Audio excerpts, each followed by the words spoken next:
Hello everyone, welcome to AsuraPsych, and today for you I've got 5 growth tips for the INTJ personality type.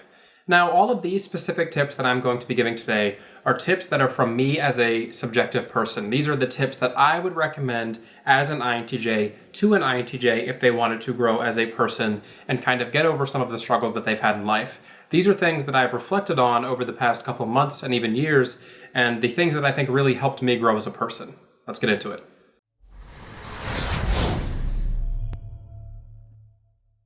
Before we get into the video, I do have one quick announcement. I just want to say that for the $5 tier on my Patreon, I am going to be doing a once-a-month private live stream for those who support me there at that tier or higher. Now, this live stream is going to be a Q&A. It's going to run for anywhere between an hour to 2 hours once a month, and you can ask me questions one-on-one and directly. These live streams will come to the channel after they are recorded and the questions have been asked by the patrons, so other people can benefit from these questions. But I just wanted to let you all know that if you want to support me as a creator and also participate in that monthly live stream, consider checking me out on patreon.com/AsuraPsych.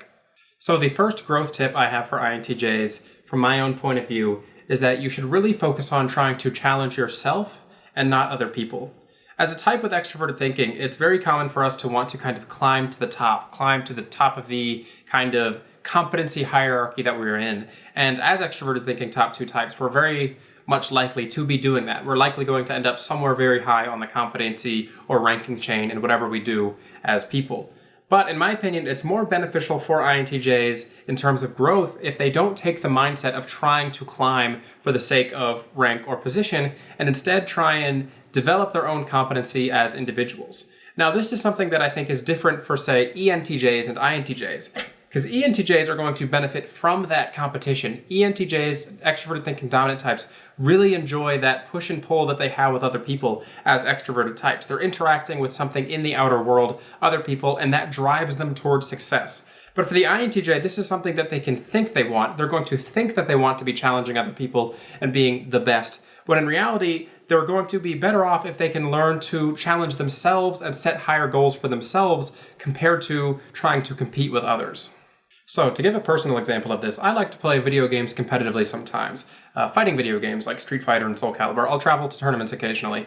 And I used to have this mindset where I just wanted to beat the good players. I wanted to be so good at the game that I could just beat people who were known for being good at the game. But I didn't really start to grow in my play and really start to grow as a person in this regard until I started to realize that I shouldn't be focusing on beating other people. I should be focusing on improving myself as a player and doing the best that I can do as a person on my own. So I started to set goals for myself. Instead of saying I want to beat certain people, I would say, well, I'd like to get into the top 16 in this tournament, or eventually I'd like to get into the top 8. And that's going to be my goal for this certain tournament or this certain thing that I'm doing. And having those types of goals that are self-focused are really beneficial to the INTJ personality type, in my opinion, as opposed to having goals that are coming from things like competition, because more often than not we find that the INTJ isn't truly driven by competition like you might find in the extroverted thinking dominant type.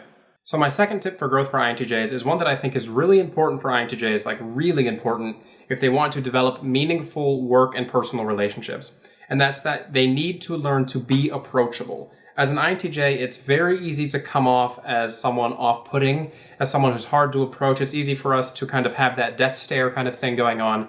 And these are things that you can work on, and you can realize that it's not going to be something you have to always be putting on. If you're going to be meeting people or you want to develop some sort of good working relationship with somebody, putting on a face every now and then that's going to make you come off as less off-putting can be really helpful. But some INTJs take this a step further, and they're actually people who are genuinely hard to approach and talk to because they haven't developed their feeling function quite yet.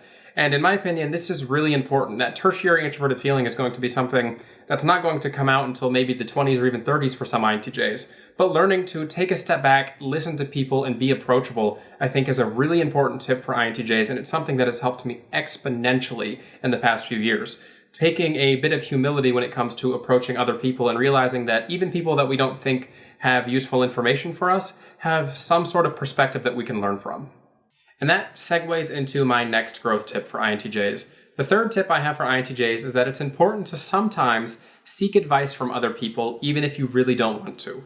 If you are an INTJ and you're working on some sort of project, your project is like your child. You want it to be yours. You don't want anyone to interfere with it. You want it to be your exact vision. But something that I've learned that has helped me a lot is that you can go to other people, specifically people with different functions from you, like ENFPs or ISTJs, who have all these different functions and they can see things from an entirely different angle. These are the types of people who can help you grow and help your projects grow because they can give you an entirely new perspective. Introverted intuition has a deep tunnel vision towards the things that it's focusing on and the way it wants to do things. And it's so tunnel visioned that we can be convinced that our perception is perfect and right, and there's not going to be anything we can do to change it to make it better. But I've learned recently even that going to somebody who has, say, extroverted intuition or extroverted sensing, introverted thinking in their function stack somewhere higher up can be really beneficial to help me refine my ideas. And sometimes you're going to find that they're going to give you advice and you're going to say, no, that's way too far off from what I want to do. And you can discard it, that's fine. But just listening to what others have to say in regard to your projects and how they could give you advice that might help you grow can be really beneficial. So my fourth tip for INTJs and growth is that sometimes it's good to go out and experience new things, to allow yourself to indulge in that extroverted sensing function, even if you really don't want to. Because for INTJs, despite their openness to ideas, they can be very aversive to putting themselves in new places and environments with things that they haven't experienced before. It's hard for INTJs to force themselves to experience new things in the sensory world. But in my opinion, this is something that is exceptionally rewarding for INTJs. It's going to be stressful. It's not going to be the easiest thing in the world to go explore somewhere new or interact with something that you haven't done before or go to some sort of event that you're not really entirely sure that you want to go to or you may be interested in going into, but you're afraid of maybe the outcome. Going to these sorts of things, even though they're hard for you to go to, can be beneficial. And if you don't do these things, you'll often find that you're going to end up with some form of regret about it. To tell a story about this, last year I was invited to a fighting game tournament free of charge. A friend wanted me to go with them, and he decided that he couldn't go about 2 days before he decided we want to go. And the tournament was about 7 hours away. I was so set I was going to do this. I said, yes, I'm going to do this. And the night before, I changed my mind and I said, no, I don't want to do this if they're not going to go. It's too much. It's going to be too much to experience. I can't plan for everything. My introverted intuition doesn't have a plan for this entire event, despite the fact that I already had room and board prepared and set up, and I decided not to go. And I wish I had. I wish I had gone and experienced these things. And as an INTJ, I think it's important to get over that fear of experiencing new things sometimes and allow yourself to go into situations where you can really allow your extroverted sensing function to grow. My final tip for INTJs is one that I haven't mastered myself, and it's something that I work on or try to work on daily, and it's something that I've had to work on for years. And that is try to take care of your physical body. Because as an introverted intuitive dominant type, you're going to have repressed sensing. And as Jung said, the sensing repressed types lose conscious awareness of their own bodily existence. They forget about their body, essentially, and it can become hard for them to take care of themselves. I haven't gotten a haircut in like 4 months, and I keep telling myself I need to get a haircut, and I still don't do it. I struggle with my hygiene routines, even though these things are really important. And it's just important for intuitive dominant types to take care of their body. You have to force yourself to do that.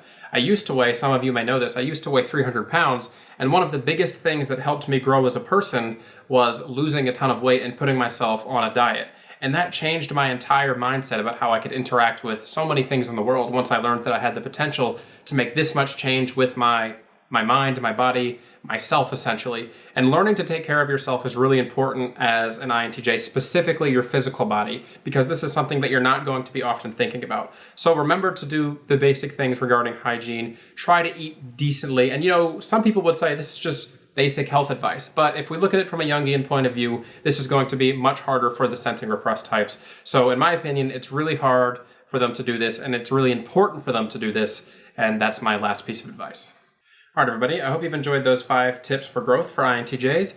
And remember, as I said in the beginning of the video, those are my 5 personal tips for INTJs. Those are not exactly what all INTJs are going to need, but those are coming from my experience as someone, an INTJ, who has faced struggles in their life and how I grew and overcame some of those struggles. And as I said, I'm not perfect. A lot of those things I still struggle with on a daily basis. But becoming consciously aware of the struggles we face in our life, bringing those shadows to the forefront, can allow us to at least recognize the impact that they're having on our life. And I hope that at least one of you out there has learned something from this video and you can start to maybe face those demons. I would like to remind everybody that I do have personality typing sessions available at my website, asurapsych.com, if you're interested in working with me to find out what your personality type is and what that means for you. This has been Asura at Asura Psych. Have a good one.